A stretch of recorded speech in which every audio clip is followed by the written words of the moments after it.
what's the point of non-alcoholic tequila? In fact, one of the most persistent comments was, free spirits, non-alcoholic, anything. That's like hiring a hooker for a hug.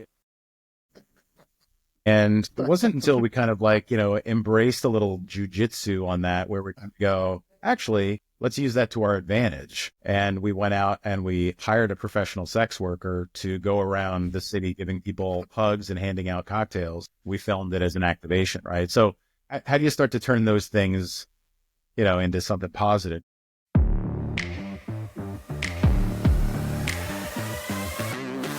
Welcome to the Growth Mavericks podcast, where we know that entrepreneurship isn't just about strategy. It's about stamina. It's about disrupting your default and getting comfortable being uncomfortable so you don't burn out before you break through. I'm your host, Adam Callinan. Let's get to work. Today, we are talking with Milan Martin. He is the founder and CEO of a company called the Free Spirits Company. You can find him at drinkfreespirits.com. It is an alcohol substitute that largely mimics alcohol in the experience of being able to be social and public with friends without having the downside effects of alcohol, both short-term and long-term. You will see through this conversation that Milan has a really deep expertise in branding and brand building. He does some absolutely fascinating and hilarious things with taking negative social media comments and turning them into these epic marketing opportunities, and fully appreciates that you can't make everybody happy all the time, which is really, really important. We also get into, as expected, things around the importance of getting comfortable, being uncomfortable, and durability, and building businesses that are built to last. So really enjoyed this conversation with Milan, and I hope you do too. Milan, thanks for coming. I appreciate your time. In the world that is rapidly advancing towards anti-alcohol or moving away from alcohol, explain what Free Spirits does and how you got there.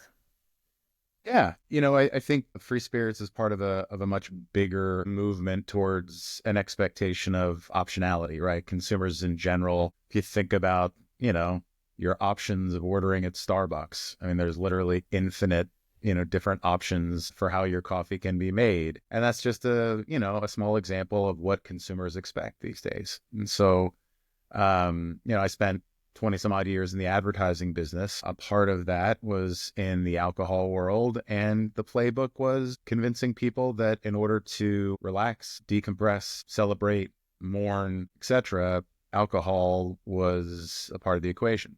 At the end of the day, I think what people have started to wake up to, and I think what Free Spirits is here to further convince people of, is actually that's not the case. That, this ceremonial thing, Adam, of you and I having a cocktail together is really wonderful, with or without alcohol. And, I think the common knowledge, the industry, of course, wanted us to believe that alcohol was the star player of that equation historically. Whereas the reality is, I think that, you and I sharing a really great cocktail together that, is made of ingredients that come from all over the world and is crafted with care and is big, bold flavors.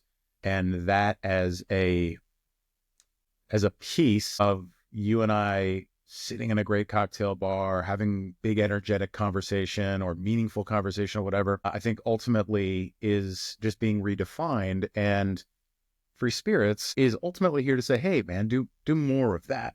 Do more of the things you love without what has historically come with pretty significant downside. I think that in my experience, having a handful of cocktails with friends is such a wonderful thing, but too often turns into something really bad, too often, right? Whether that just be as mundane as a hangover or as, awful as, alcohol becoming the third leading cause of premature death globally. Too much of alcohol is it's not a good thing, as we all know. So anyway, I think Free Spirits ultimately is here just to say, do more of what you love. Now you can kind of do it in a way that doesn't have harmful ill effects on your health, on your relationships, and generally on your life. What was the genesis? Did you have like a life event? Obviously, we don't need to get too personal if you don't want to. Or did you just see an opportunity and decide to go down that rabbit hole? How did you come up with the idea for the product? Yeah, it wasn't necessarily an aha moment. It was a culmination of, like what I would just describe as mistakes in pursuit of the right balance in my life. And personally and professionally, over the course of, 20 some odd years of drinking, there was just so many times where I was, to put it politely, overserved. Mhm. And I think the moment, if there was one, was just the idea of, never once was I sitting there thinking to myself in the process of getting overserved. Never once was I sitting there thinking, you know what I need? I need more alcohol, Yeah.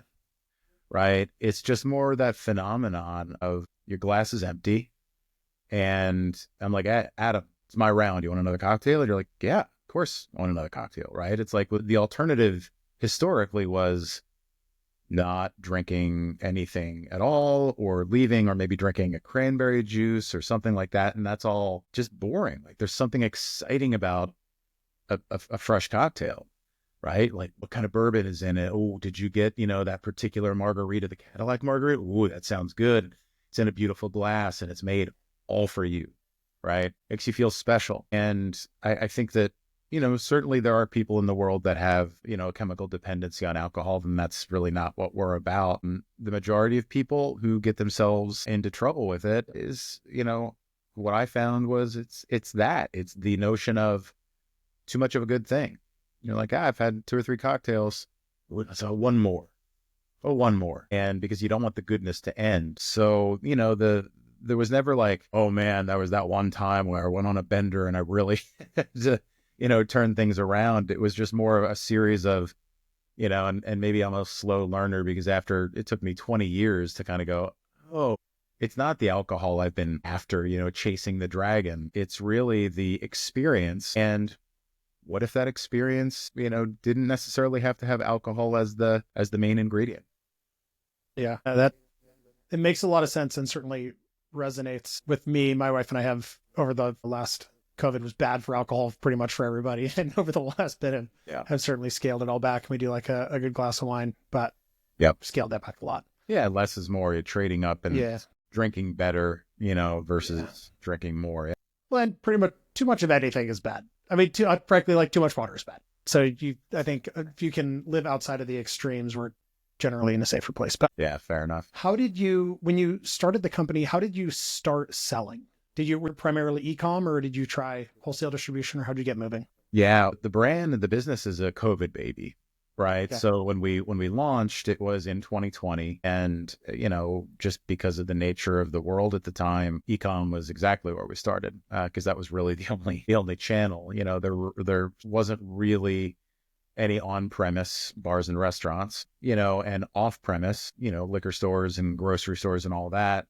It was just a longer gestation period in terms of finding distributors and all that. So we really cut our teeth and learned the business, the manufacturing, the supply chain, the product development, the marketing of it, the audience, all of that, in a very sharp way through e-commerce, which, it isn't wildly uncommon these days. There's a lot of brands that start that way. It's, it's an easier price of entry, I guess.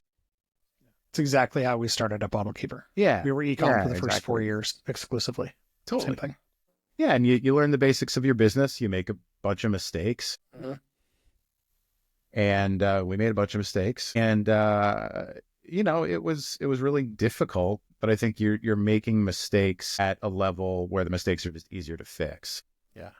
Versus kind of sitting there going, oh my God, we've got pallets across the country sitting on distributors and retail shelves and all of that kind of stuff, And so I think for us, that was the right way in. I often describe the business as a series of kind of baby steps, because a lot of times you get the question of like, when did you take the leap, and decide to kind of like leave a corporate job? And at least, for me and for the business, it was actually just a series of small steps where I almost kind of punked myself into it, where you kind of go, all right, well, let's put the idea on a piece of paper, and then let's get, the name, and let's kind of, I'm not committed to it yet, but then let's kind of push forward into, well, what would a product look like? What would the brand look like? And, it's all of a sudden like you're just kind of walking into the ocean, baby step by baby step. And all of a sudden you look back to shore and you're like, whoa, we're pretty far out there. I didn't realize we were this far out. And so I think, your question about the e-com thing, that was, kind of one of those like baby steps. And then all of a sudden you get a couple distributors and some big national retailers, and all of a sudden, man, then you're in it. And, that's obviously not the end of it. That's the beginning of it. But, Yeah. I think that a lot of people are afraid to start a business because they think it's jumping off a cliff. And I kind of see it a little differently. I see it as a bunch of, steps that, are exciting and interesting and progressing the idea. And then before you know it, if you just kind of persistently keep at it, one day it's like having kids. So it's like Yeah. you don't really notice your kids getting older, and then somebody who doesn't see them for a year goes, "Oh my gosh, they're Yeah. huge." It's really, really important. And I get and hear the same thing where you talk to a friend or a friend of the family or a friend of a friend or whatever it is that's thinking about doing a thing, and they have to think they have to quit their job and go raise a bunch of money and do, go play the game. That's certainly people go and play, but there's so much risk. There's so much risk. And if you can go and just test it and take time to test it and not go raise money and stay as lean as humanly possible for as long as you possibly can, and give yourself and the business the chance to start to move, really interesting things can happen. And again, we have a lot of parallels. That's exactly what we did at Bottle Keeper. It was like a goofy side project, and then suddenly it wasn't a goofy side project anymore. But that was a year, that was a year in. Yeah. Yeah, it takes time. Oh, that's great. So you're now in retail. You have retail distribution. You're obviously still selling online. Are you selling on like Shopify, Amazon, standard channels? All the usual suspects online. About 45% of our business is still direct to consumer. We kind of see it as a discovery vehicle. Yeah.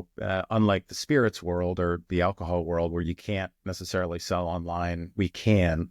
Yeah. And so, we use that as a strategic advantage to kind of market the brand and get people to kind of buy a bottle or buy a 4-pack of cocktails, try it. And, the margins are good at a product level, but shipping glass across the country and all of that makes, that side of the business, you don't want to have too much of your business in e-commerce in this world. And so we start to kind of, as we've gone from no retail doors to thousands, it's now easier when somebody discovers it online for them to now go to Total Wine or Safeway or Hy-Vee or Binny's or Bevmo or any of those places, and, make it more of a part of their shopping routine. So you're looking at the e-commerce experience and the paid media that goes in to support the e-commerce experience as the effectively fuel for the broader business. So looking at that sort of customer acquisition, which is impossible to track in a B2B retail setting. Frankly, it's almost impossible to track in a D2C setting at this point too.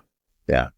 Holistically. Yeah, exactly. And I think that's a really smart way to do it. That's kind of where we ended up as well. Yeah, it's funny. I don't know if you experienced the same thing or not, but I think early days, we kind of thought monadically about like, well, that's our customer acquisition spend. And, like a lot of small businesses, that's where you're spending your money. I'm a guy who has spent, 25 years in the brand building business and the advertising business.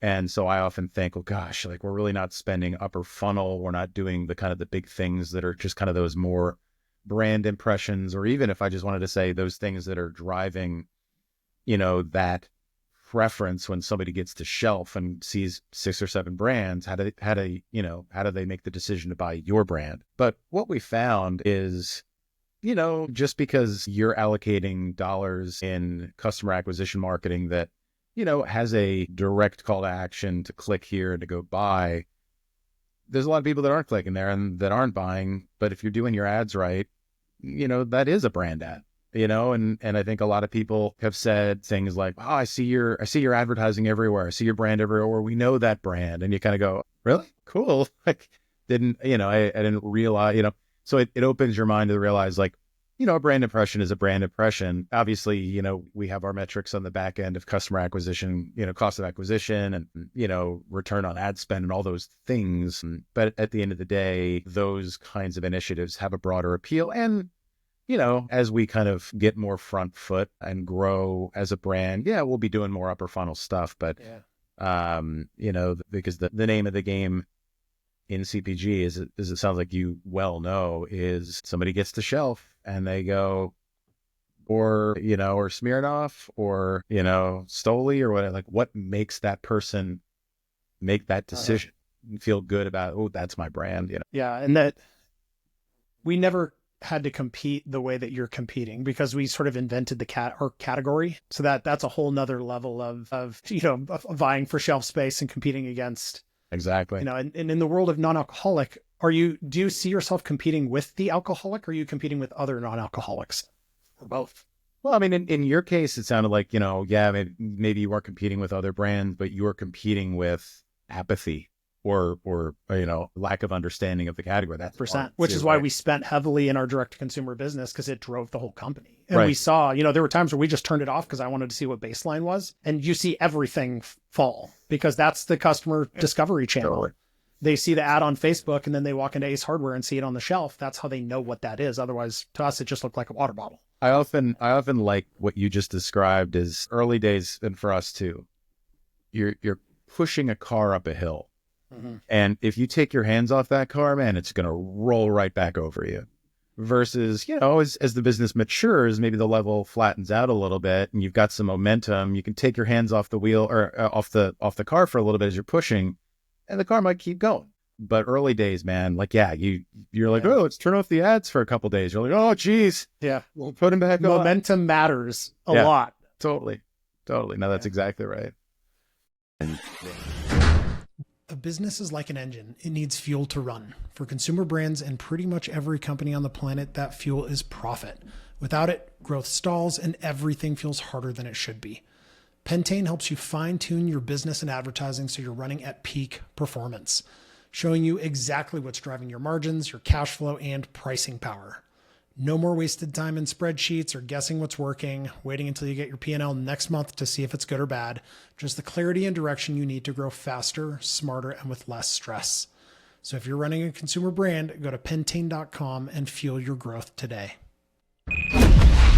So what are you within Free Spirits, what are the things that you sort of struggle with, don't like? I mean, are you having problems with? Is it, are customer acquisition models changing so dramatically? Is AI coming in and doing funny things with, ad budgets and spends? I don't know if you've raised money, but like fundraising is generally a thing people don't like doing. I never like doing it. I haven't really done it. So, what are the parts that you see there?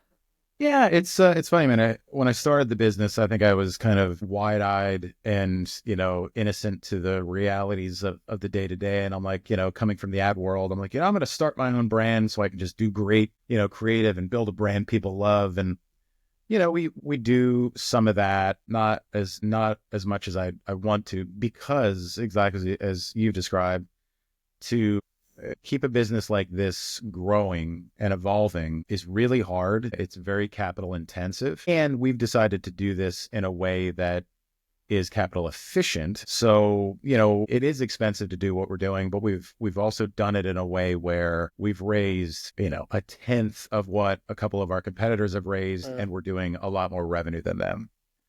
And what has come with that is just the gut-wrenching day in, day out of managing a growing business, without sitting on a lot of cash, and I've just never been a big fan of those, startups, whether they be tech startups or CPG startups, where it's like, we've raised a huge seed round or a huge A round, and we're just going to Blitzscale and burn through that and acquire customers at any cost with no efficiency.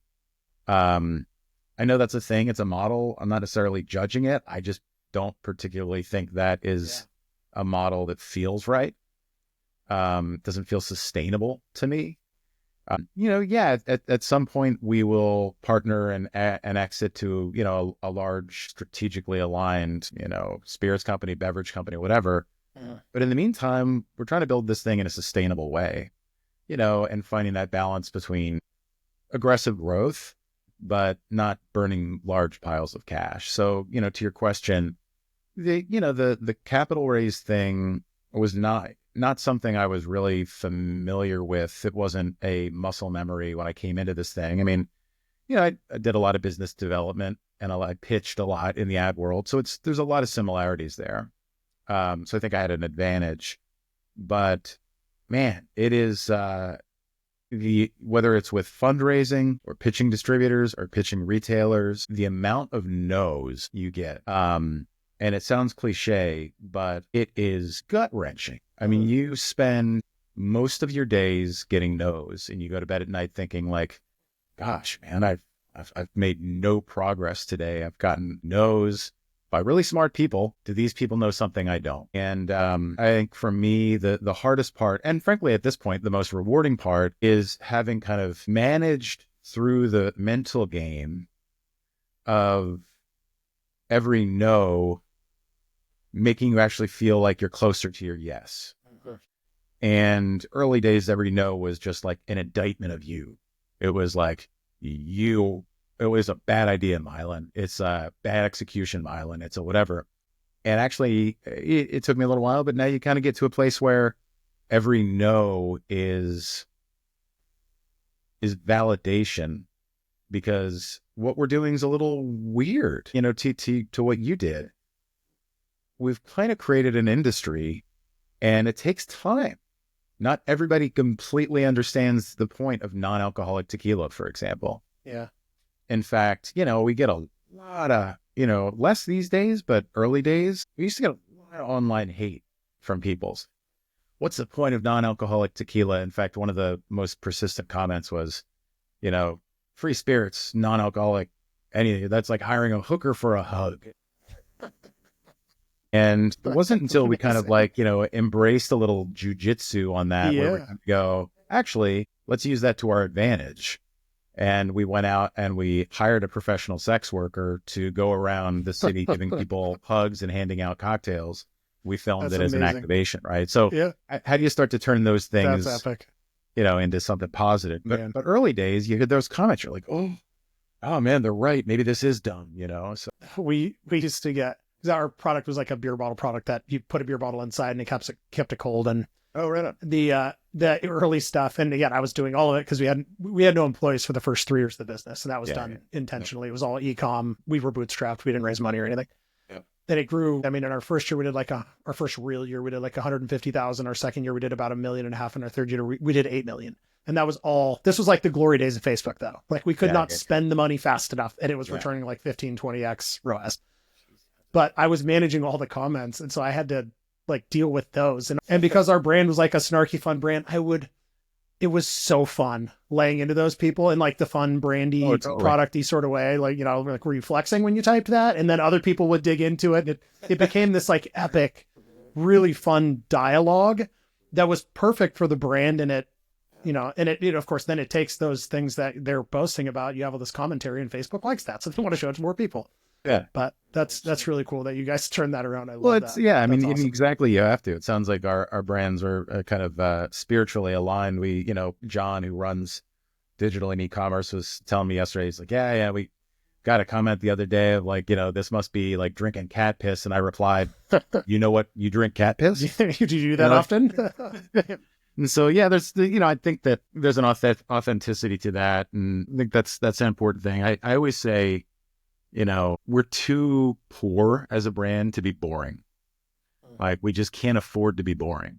And so, if what we do pisses off some people, and some people are offended that, we hired a sex worker and they start accusing us of promoting sex, you're like, okay, I'll take it. Yeah. That's awesome. Yeah. Very, very aligned.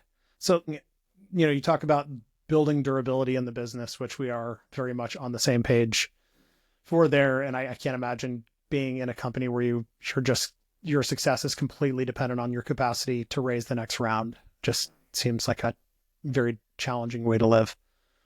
How do you create that durability personally?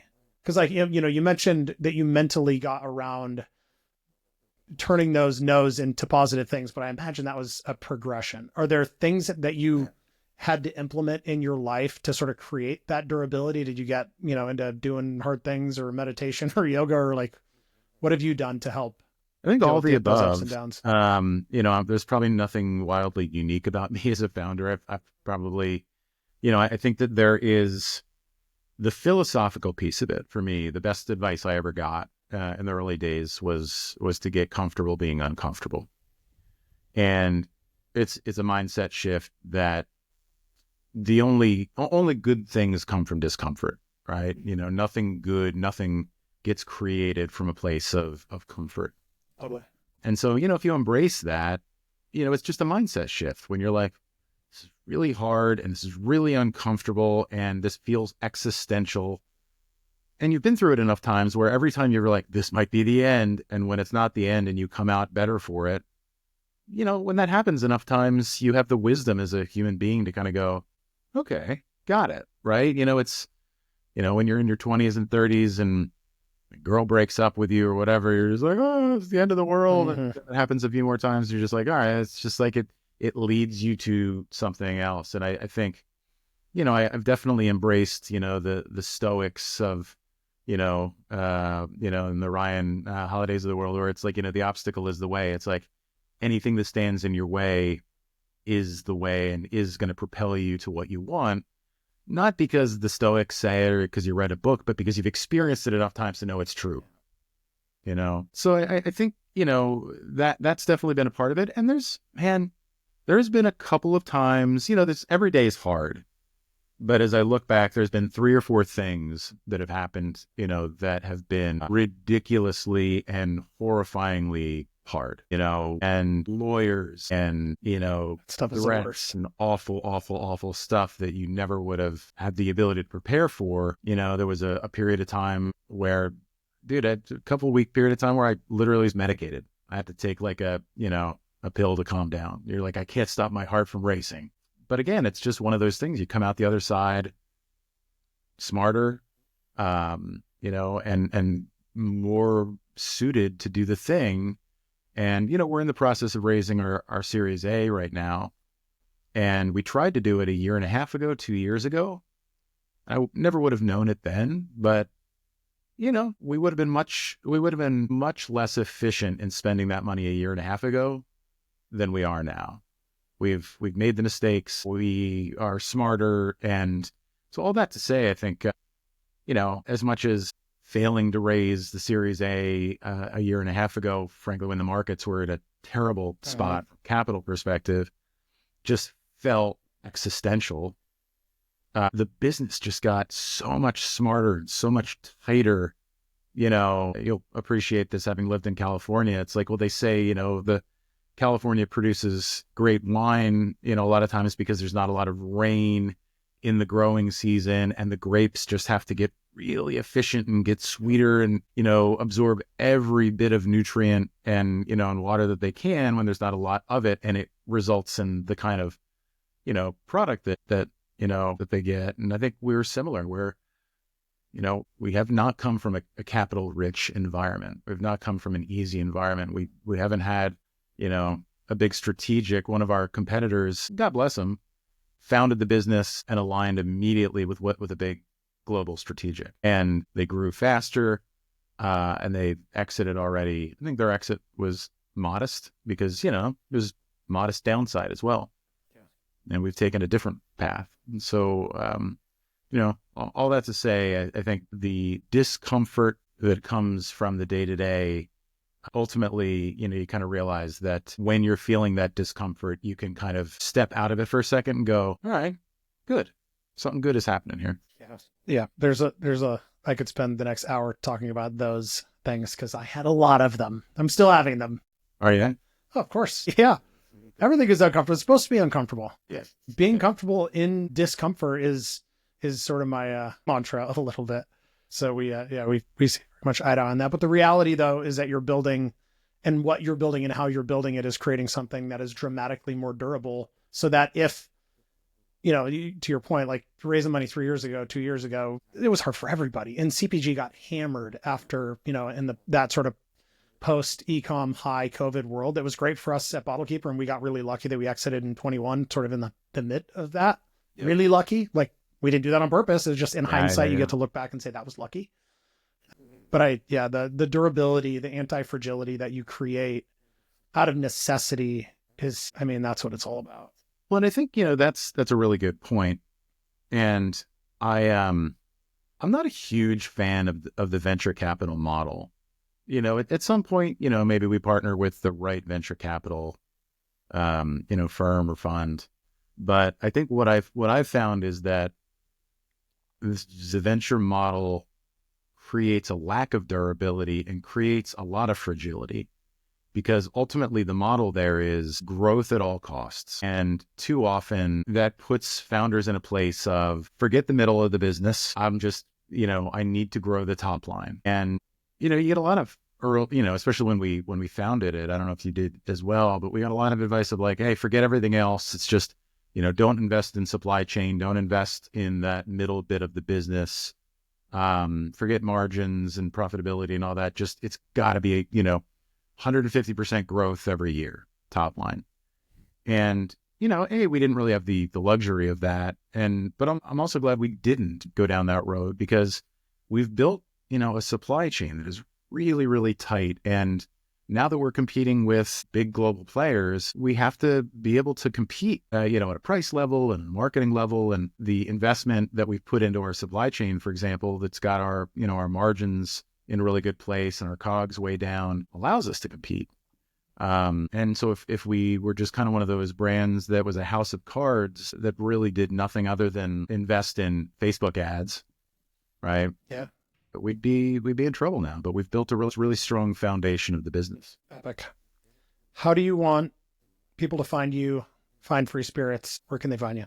Yeah, you can go, you can learn a lot about the brand at drinkfreespirits.com. On Instagram, it's at drinkfreespirits. And, I think there's a lot of content there that just kind of says, here's how free spirits can fit into your life. If at the end of the day, we're not an anti-alcohol brand at all. We're a brand that says, hey, drink, all the cocktails that you want without the downsides. 95% of our customers still drink alcohol. And I think what you'll discover when you kind of look at the brand is like, oh no, this is a brand that just thinks life is too great for hangovers or, the ills of alcohol. And it's also too great to just be boring. It's also too great to just go, oh, I guess I'm going to drink water. You can't supplement that with nothing. Yeah, that's the hard exactly. part. It's always been a complete right. dichotomy of one or the other. Yeah, that's right. That's exactly right. So yeah, I think, we're kind of in a place where we're jumping that chasm from the early adopters to that kind of early majority. And, it's nice to have a category behind us where there's a nice tailwind. I think people from all walks of life are kind of waking up to, what used to be, well, I'm not sober, so I'm not going to really look at a company like Free Spirits, to realizing, oh, well, I'm not sober, and therefore a company like Free Spirits can actually help me do what I'd love to do on a cocktail on a Thursday afternoon, or a couple on a Thursday night, and I get to go to the gym in the morning. Or hey, I've had 2 or 3 cocktails on a Friday night, but I'm not ready to go home. Maybe I'll have, a Free Spirits cocktail and, won't experience the downside of having, too much more alcohol. That's great. I mean, I really love what you're doing and how you're positioning that. I think makes an incredible amount of sense. Thanks, and it's man. clearly where the market is going as a whole. You see, valuations of companies out like Athletic, and what they have done is crazy. Yes. And certainly I live in Montana, where it's a lot of outdoorsy stuff, and people as a whole are very much away from alcohol into these really good NA products that just didn't exist before. Yeah. So, yeah. The awesome. optionality of it is, it didn't exist before. And therefore people, would either just go, I guess I'm drinking. Yeah. Or, we've all been there where, somebody's like, hey, I'm coming out tonight. And you're like, I really want to drink. So no, I'm not coming out tonight. Yeah. Which, is silly. You should, of course, go out. But, now that there's options, and also the perception of like, when I was in my 20s living in New York, if you decided like, I got to take a week off seltzer water or cranberry juice or something, and the bro culture would kind of get you of like, come on, dude, why aren't you drinking? Come on, man. These days, that's much less. And there's just much more acceptance, and the perception of, drinking a non-alcoholic beverage being a weakness has shifted more towards perception of positivity of like, oh, well, Adam's having a non-alc margarita. Good for him, man. He's making good choices, for him in his life. It's great. Deeply appreciate your time, Milan. A huge thanks to our guests today. Don't forget, this is powered by Pentane Financial and Advertising Command Center for Consumer Brands. Stop what you're doing, put your phone down, walk away from the computer screen, go outside, get some air, do something hard, push your limits, get uncomfortable, become more durable and more resilient, create the stamina required to get through those entrepreneurial barriers, stay in the game for as long as you can, and we will see you next time.